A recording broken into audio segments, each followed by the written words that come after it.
আসসালামু আলাইকুম বন্ধুরা, আপনারা সবাই কেমন আছেন?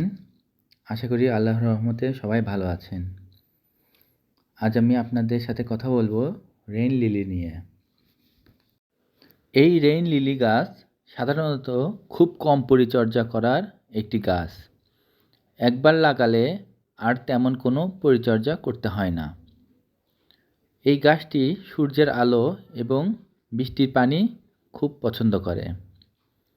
সূর্যের আলো এবং বৃষ্টির পানি পেলে খুব ভালো পরিমাণে ফুল ধরে থাকে এই গাছটিতে। গ্রীষ্মকালে সূর্যের তাপে এর পাতা পুড়ে যেতে পারে, তাতে তেমন কোনো সমস্যা নেই। বৃষ্টির পানি আর সূর্যের আলো এই গাছে প্রচুর পরিমাণে ফুল আনতে সাহায্য করে। এই গাছের মাটি তৈরি করা তেমন কোনো কঠিন কাজ না। বাগানের মাটি একটু বালি এবং অল্প পরিমাণে জৈব সার দিয়ে এই গাছটি একবার লাগালেই হয়ে যায়। আমার এই গাছটির বয়স 6 বছর। এর মধ্যে একবারও এই গাছের আমি মাটি পরিবর্তন করিনি, কারণ এই গাছের মাটি পরিবর্তন করলে গাছে ফুল কম আসে। আপনারা মাঝে মধ্যে সরিষার খোল ভেজানো পানি এই গাছে ব্যবহার করতে পারেন, তবে তেমন কোনো প্রয়োজন নেই, কারণ এই গাছটিতে বেশি খাবারের প্রয়োজন হয় না। এই গাছে শুধুমাত্র বর্ষাকালে ফুল ধরে থাকে। বর্ষার প্রথম দিকে কিছু পরিমাণে ফুল আসে, মাঝামাঝিতে কিছু পরিমাণে আসে এবং তারপরে এমন প্রচুর পরিমাণে ফুল আসে। সাধারণত 2 থেকে 3 বার এই ধরনের ফুল ফুটে থাকে। এই গাছে কম পরিমাণে পানি দিতে হয়।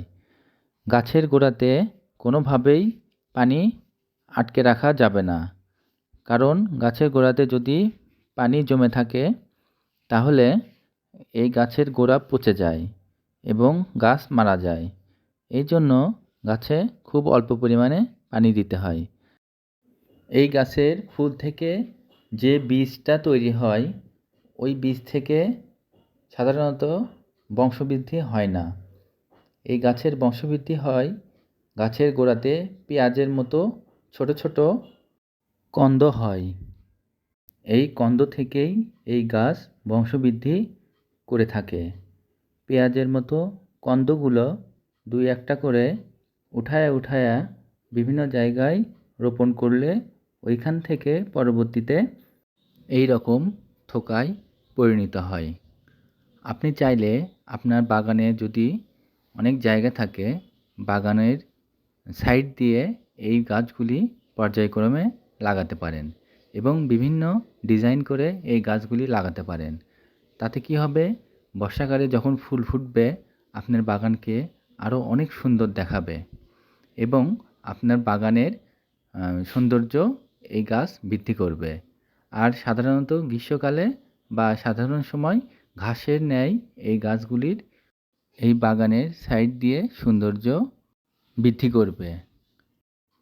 ভিডিওতে এই ফুলগুলো দেখতে যতটা সুন্দর লাগছে, এর চেয়ে বাস্তবে দেখতে আরও বেশি সুন্দর লাগে। আপনারা দেখতে পাচ্ছেন গাছে অনেক ফুল ফুটেছে।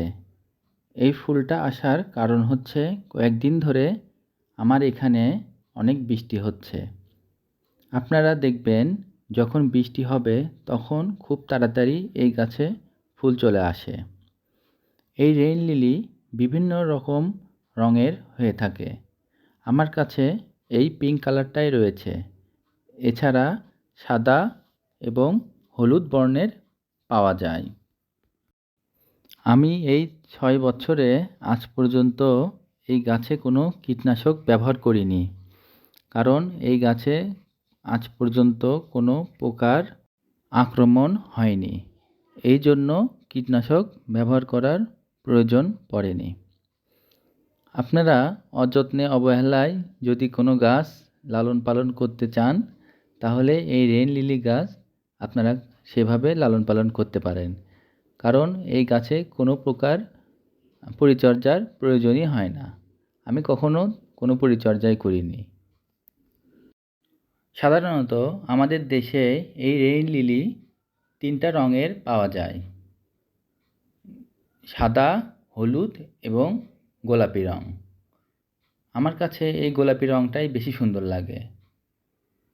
আপনারা চাইলে এই গোলাপি রঙের গাছটি খুব সহজেই সংগ্রহ করতে পারবেন।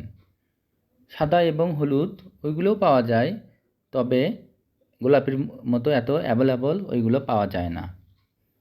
আমি দেখেছি যে এই গোলাপি রঙের রেইন লিলিতেই সবচেয়ে বেশি ফুল ফুটে থাকে।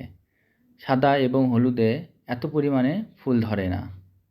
কেন যে ধরে না এটা আমি বুঝতে পারিনি। আশা করি আপনারা রেইন লিলির সম্পূর্ণ পরিচর্যা শিখতে পেরেছেন। আজকের জন্য এখানেই বিদায়। সবাই ভালো থাকবেন, গাছ লাগান, পরিবেশ বাঁচান, পরিবেশের ভারসাম্য রক্ষা করুন। আল্লাহ হাফেজ। আসসালামু আলাইকুম।